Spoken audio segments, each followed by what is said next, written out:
हम लोकतंत्र में विश्वास करते हैं। प्राइम मिनिस्टर ये झूठों के सरदार है। 2 करोड़ नौकरियां देने का, 15-15 लाख देने का वायदा। राम मंदिर बन रहा है, 1 तारीख उसका उद्घाटन है। आप कौन होते भाई बोलने का? क्या राम मंदिर के पुजारी है आप? क्या राम मंदिर के वहां महंत हैं आप? वहां के महंत लोग बोलने दो। अगर इलेक्शन के जुमले हैं तो ये बोलना था पहले ही, वोट लेने से पहले। मुख में राम बगल में छुरी, मुख में राम बगल में छुरी, और ये छुरी लेके घूम रहे हैं, समाज को डिवाइड कर रहे हैं, जाति जातियों में झगड़ा लगा रहे हैं।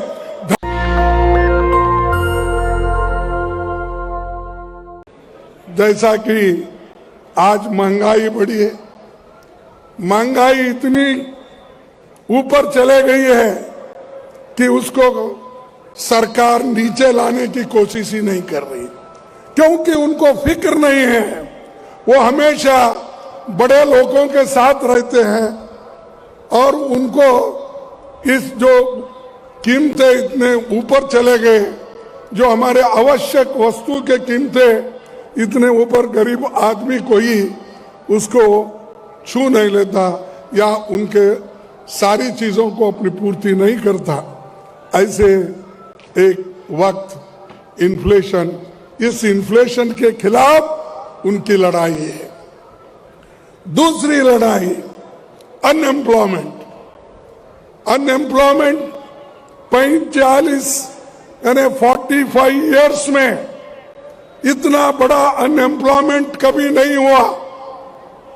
आज उसके लिए वो रास्ते पे आकर लड़ रहे हैं।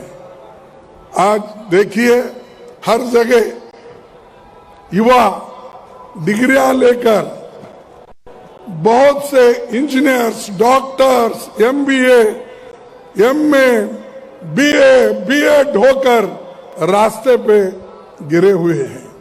उनकी चिंता बीजेपी सरकार नहीं कर रही, उनकी चिंता मोदी जी नहीं कर रहे हैं, शाह जी नहीं कर रहे, और उनका एक ही काम बना है, जब से वो प्रधानमंत्री बने, जब से वो होम मिनिस्टर शाह बने, तब से उनका एक ही काम है कि देश में चुनाव चुनाव चुनाव का भाषण ही करते।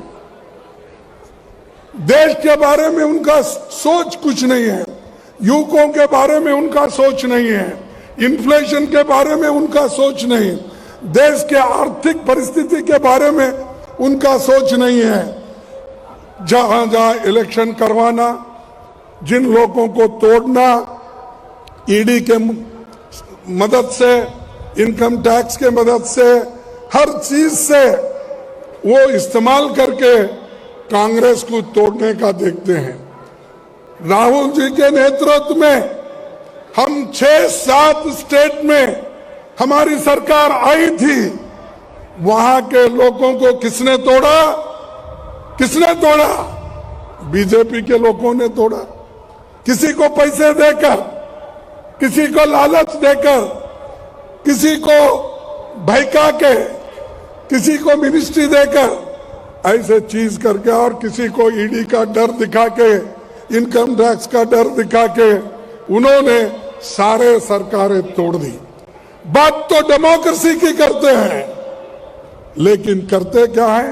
डेमोक्रेटिकली जो चुने हुए सरकार है उनको एक एक करके गिराते जाते हैं, और ऊपर से बोलते हम लोकतंत्र में विश्वास करते हैं। कहां है भैया आपका लोकतंत्र? हर जगह आप लोगों के वजह से, लोगों ने मदद करके जो सरकारें कांग्रेस सरकार बनाई, उसको आप तोड़ते फिरते हो, और भगवान का नाम तो लेते हैं, लेकिन इतना झूठ बोलते हैं। शायद ही कोई पॉलिटिशियन या कोई प्राइम मिनिस्टर, कोई होम मिनिस्टर आज तक इतना झूठ नहीं बोले। ये झूठों के सरदार है।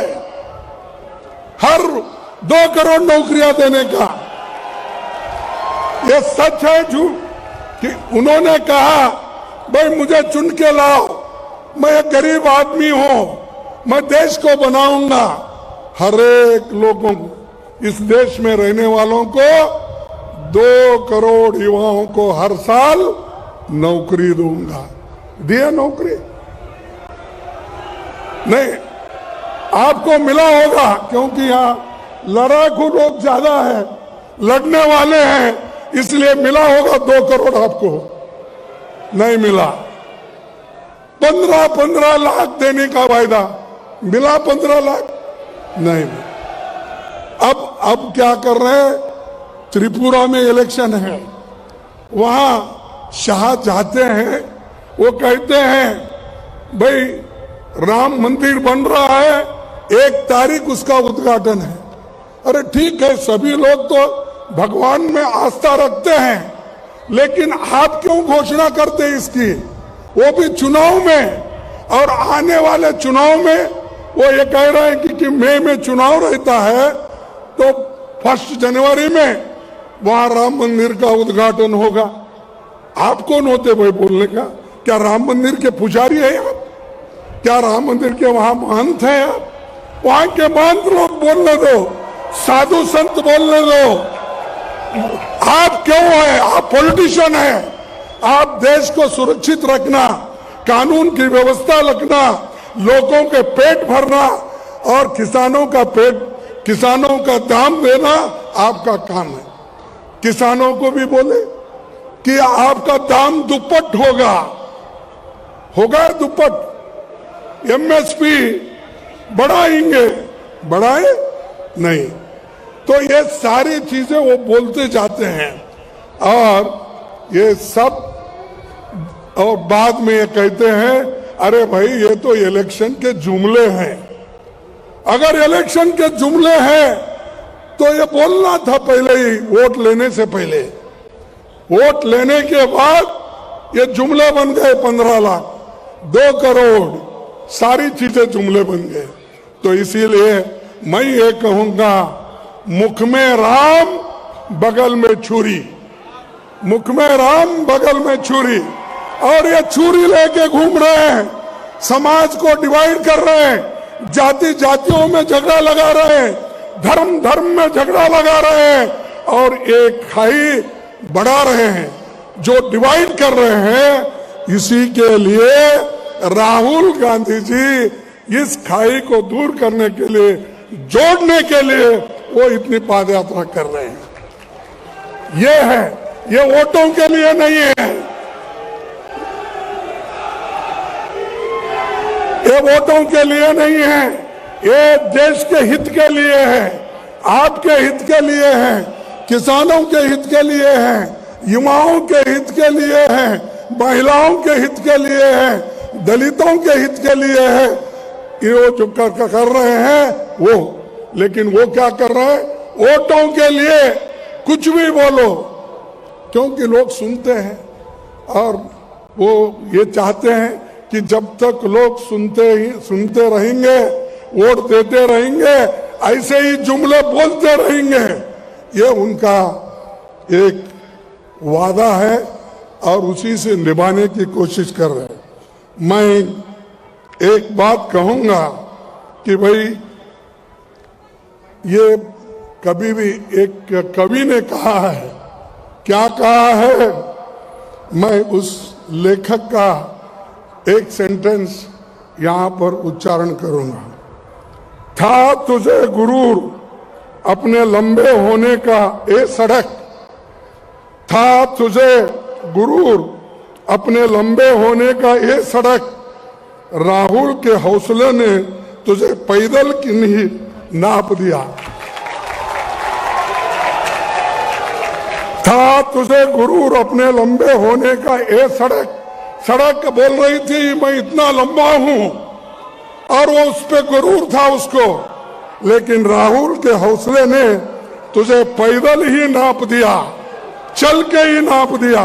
तुम कितने लंबे हो मैं देखता हूं। तो कन्याकुमारी से कश्मीर तक वो चलते जा रहे हैं, और हम सबको उनके मदद में, उनके सपोर्ट में आना चाहिए। और नेशनल दस्तक की आपसे गुजारिश है कि अगर इसको बचाना चाहते हैं तो नेशनल दस्तक को सब्सक्राइब करने के लिए रेड कलर के सब्सक्राइब बटन को दबाएं, फिर बेल आइकन की घंटी दबाएं। नेशनल दस्तक को बचाने के लिए बहुत जरूरी है कि हर खबर को शेयर करें, लाइक करें, कमेंट जरूर करें।